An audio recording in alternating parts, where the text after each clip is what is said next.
Assalamualaikum warahmatullahi wabarakatuh. Kami dari kelompok 12 akan menjelaskan tentang pengertian dan dasar filosofis wakaf produktif. Yang pertama saya akan menjelaskan tentang pengertian wakaf produktif. Wakaf produktif merupakan harta yang digunakan dalam kepentingan produksi di bidang pertanian, perdagangan, perindustrian, dan jasa yang diwakafkan untuk dipergunakan dalam kegiatan produksi dan hasilnya disalurkan sesuai dengan tujuan wakaf. Hakikatnya wakaf itu produktif, yang mana harus menghasilkan sesuatu yang dapat memenuhi tujuannya dan dimanfaatkan sesuai dengan peruntukannya. Saya dari kelompok 12 akan menjelaskan tentang macam-macam wakaf produktif. Yang pertama, wakaf uang. Wakaf uang bentuknya dipandang sebagai salah satu solusi yang dapat membawa wakaf menjadi lebih produktif. Karena uang di sini tidak lagi dijadikan alat tukar menukar saja. Wakaf uang dipandang dapat memunculkan suatu hasil yang lebih banyak. Dari Wahab Az-Zaihali dalam kitab Al-Fiqih Islam wa Adilatu menyebutkan bahwa mazhab Hanafi membolehkan wakaf uang karena uang yang menjadi modal usaha itu dapat bertahan lama dan banyak manfaatnya untuk kemaslahatan umat. Bahkan MUI juga telah mengeluarkan fatwa tentang wakaf tunai sebagai berikut. Yang pertama, wakaf uang. Wakaf yang dilakukan oleh sekelompok atau seorang maupun badan hukum yang berbentuk wakaf tunai. Yang kedua, termasuk dalam pengertian uang adalah surat-surat berharga. Yang ketiga, wakaf yang hukumnya Jawa atau boleh. Yang keempat, wakaf yang hanya disalurkan dan digunakan untuk hal-hal yang dibolehkan secara syar'i. Yang kelima, nilai pokok wakaf yang harus dijamin kelestariannya, tidak boleh dijual, dihibahkan atau diwariskan. Yang kedua, wakaf uang tunai.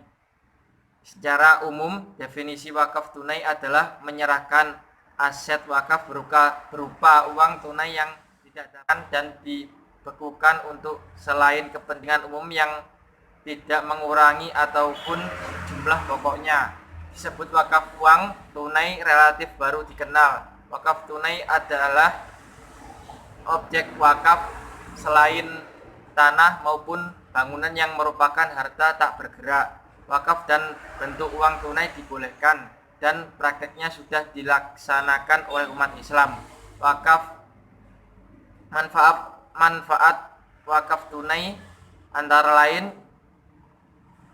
yang pertama, seorang yang memiliki dana terbatas sudah bisa memberikan dana wakafnya tanpa harus menunggu menjadi tuan tanah terlebih dahulu. Yang kedua, melalui wakaf uang, aset-aset berupa tanah-tanah kosong bisa mulai dimanfaatkan dengan sarana yang lebih produktif untuk kepentingan umat. Yang ketiga, wakaf tunai juga bisa membuat kebahagiaan lembaga-lembaga pendidikan Islam.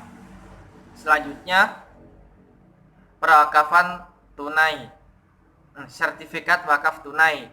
Sertifikat wakaf tunai adalah salah satu instrumen yang sangat potensial dan menjanjikan yang dapat dipakai untuk menghimpun dana umat dalam jumlah besar. Sertifikat wakaf tunai merupakan semacam dana abadi yang diberikan oleh individu maupun lembaga muslim yang mana keuntungan dari dana tersebut akan digunakan untuk kesejahteraan masyarakat.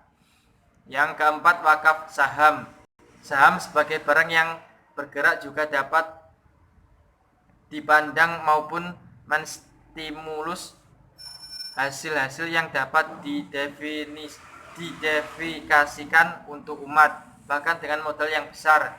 Saham malah justru akan memberi kontribusi yang cukup besar dibandingkan jenis perdagangan yang lain. Kemudian saya akan menjelaskan poin selanjutnya, yaitu wakaf menurut hukum Islam. Para ulama fikih mendefinisikan wakaf itu berbeda-beda, dari Al-Minawi, Imam Al-Nawawi, Al-Qabisi, dan Muhammad Amim Al-Ihsan, yang pada intinya wakaf itu menitik beratkan pada keabadian harta benda yang telah diwakafkan, entah itu harta bendanya berupa harta benda bergerak maupun tidak bergerak. Contoh dari harta benda bergerak yaitu seperti kendaraan bermotor. Sedangkan harta tidak bergerak contohnya tanah dan bangunan. Kemudian saya akan menjelaskan poin selanjutnya yaitu wakaf menurut hukum positif. Ada 3 definisi wakaf menurut hukum positif. Yang pertama, PP nomor 28 tahun 1977 tentang perwakafan tanah milik. Yang kedua tentang buku 3 kompilasi hukum Islam, dan yang ketiga menurut UU nomor 41 tahun 2004 tentang wakaf. Definisi wakaf menurut PP nomor 28 tahun 1977 tentang perwakafan tanah milik yaitu perbuatan hukum seseorang atau badan hukum yang memisahkan harta kekayaannya berupa tanah milik dan melembagakannya selama-lamanya untuk kepentingan peribadatan atau kepentingan umum lainnya berdasarkan ajaran agama Islam. Kemudian definisi wakaf menurut buku 3 kompilasi hukum Islam hampir sama dengan definisi wakaf menurut PP nomor 28 tahun 1977 tentang perwakafan tanah milik. Perbedaannya hanya terdapat pada subjek yang melakukan wakaf atau wakifnya. Jika pada buku 3 kompilasi hukum Islam ditambah dengan sekelompok orang, sedangkan pada PP nomor 28 tahun 1977 tentang perwakafan tanah milik hanya berupa seseorang atau badan hukum. Definisi wakaf menurut UU nomor 41 tahun 2004 tentang wakaf yaitu perbuatan wajib untuk menyerahkan atau memisahkan sebagian harta benda miliknya untuk dimanfaatkan selamanya atau dalam jangka waktu tertentu sesuai ketentuannya untuk keperluan ibadah atau kesejahteraan umum sesuai syariah. Sekian penjelasan dari kami tentang wakaf produktif. Terima kasih dan mohon maaf. Wassalamualaikum warahmatullahi wabarakatuh.